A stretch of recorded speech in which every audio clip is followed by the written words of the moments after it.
You did not arrive in this world neutral. You were calibrated.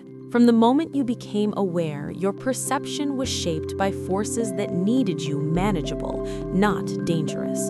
What you call morality was not given to protect you. It was installed to slow you down. You were trained to trust before verifying, to explain before acting, to feel guilt for suspicion. That is not virtue, that is conditioning. Psychological warfare never starts with lies, it starts with framing, deciding what you are allowed to notice and what you are trained to ignore. Whoever controls the frame controls the outcome long before conflict appears. You were handed a lens that labels aggression as evil and restraint as good. Under this lens, predators do not look like threats. They look confident, decisive, successful. Meanwhile, strength is mislabeled as arrogance, silence as weakness, boundaries as selfishness. This is not accidental.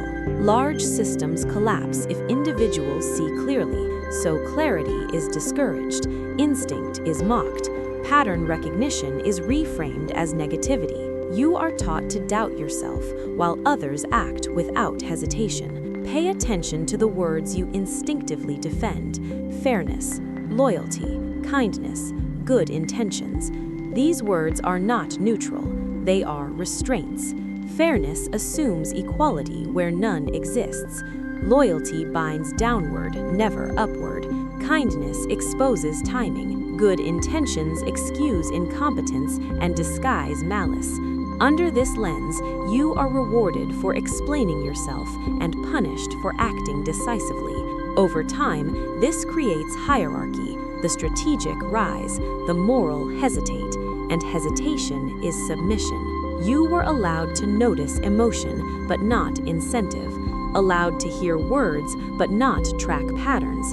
Allowed to feel, but not calculate. That is why effort never matches outcome, why honesty feels unrewarded, why those who manipulate quietly move faster than those who speak openly. They are not lucky, they are not protected, they are simply operating under a different lens. They ask one question you were trained to avoid: who benefits? Your lens forces you to resolve conflict internally through guilt, overthinking, and self-correction, while others externalize conflict strategically. They move, you rationalize. To see clearly, you must accept one uncomfortable truth. The lens itself is hostile, not evil, hostile. It does not care about your growth or peace. It cares about predictability, about keeping you readable, about ensuring you never become a variable. The moment you remove the lens, discomfort appears. That discomfort is not danger, it is orientation. You stop reacting to tone and start tracking timing. You stop judging behavior and start measuring outcomes. You are not becoming cruel, you are becoming unfiltered. And once the lens is removed, the game does not pause, it accelerates. Psychological warfare is not emotional, it is mechanical. It does not require hatred, cruelty, or chaos. It requires structure, leverage, timing. Once you understand the machinery, you realize most people are not victims of bad luck. They are victims. The first component is conditioning. Conditioning teaches you what to feel before you think. It rewards certain reactions and punishes others until behavior becomes automatic. When a response becomes automatic, it becomes exploitable. Guilt, fear of rejection, desire for approval. These are not emotions, they are access points. The second component is leverage. Leverage is any dependency that can be threatened or withdrawn. Attention, belonging, money, information, validation.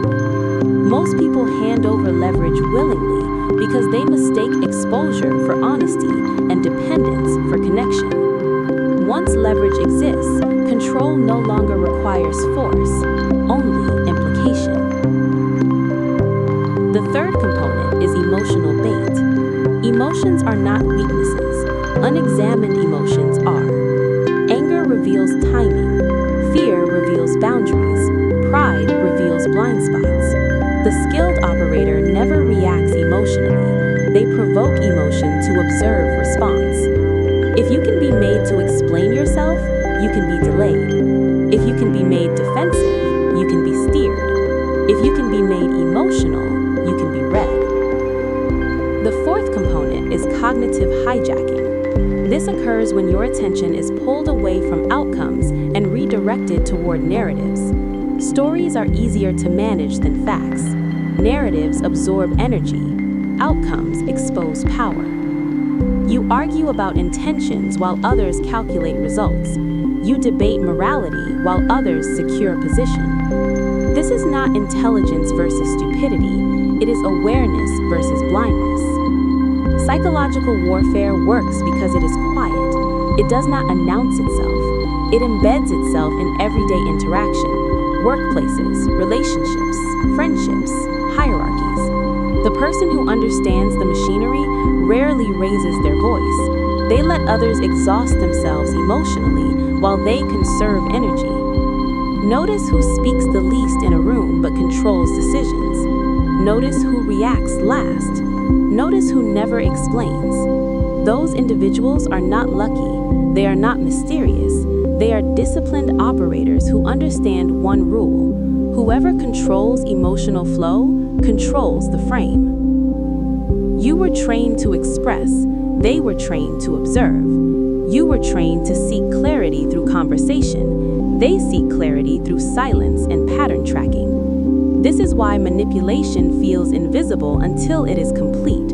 By the time you realize something is wrong, decisions have already been made without you. The machinery does not stop once activated, it compounds. Conditioning creates leverage. Leverage enables bait.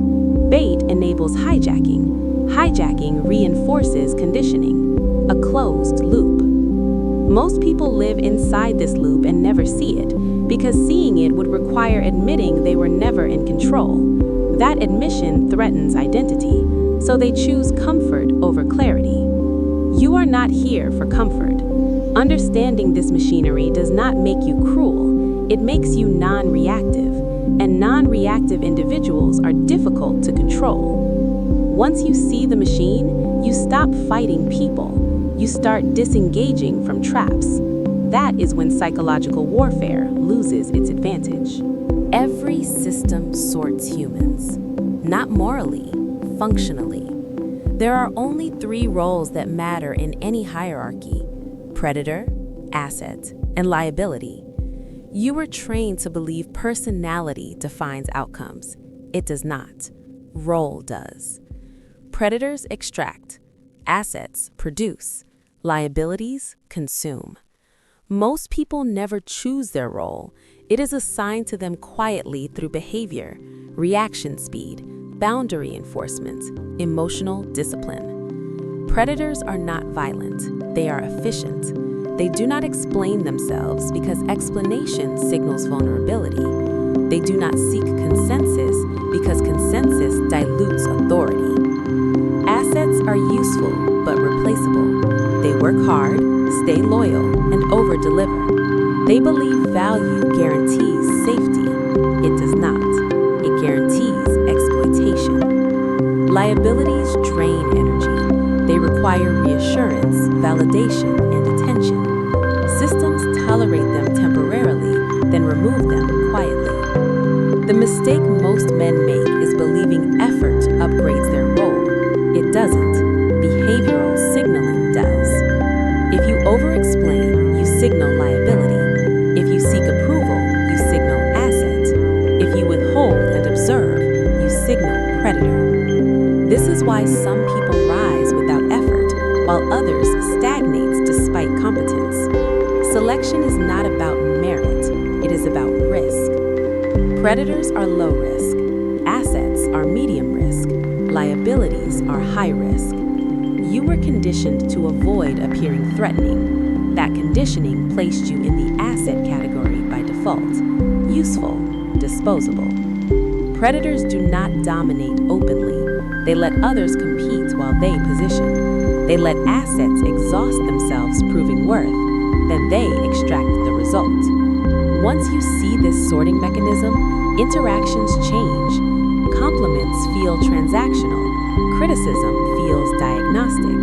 Silence feels powerful. You stop asking how people feel about you. You start asking what role you are being placed into. And once you recognize your assigned role, you can disrupt it. History is not written by the good. It is written by the effective. Every civilization teaches morality after power is secured, never before. Morality is a stabilizer, not a strategy. It keeps the conquered cooperative. Psychological warfare did not begin online. It began in courts, armies, and empires. Leaders learned early that fear exhausts, but belief sustains. Control the narrative, and resistance dissolves.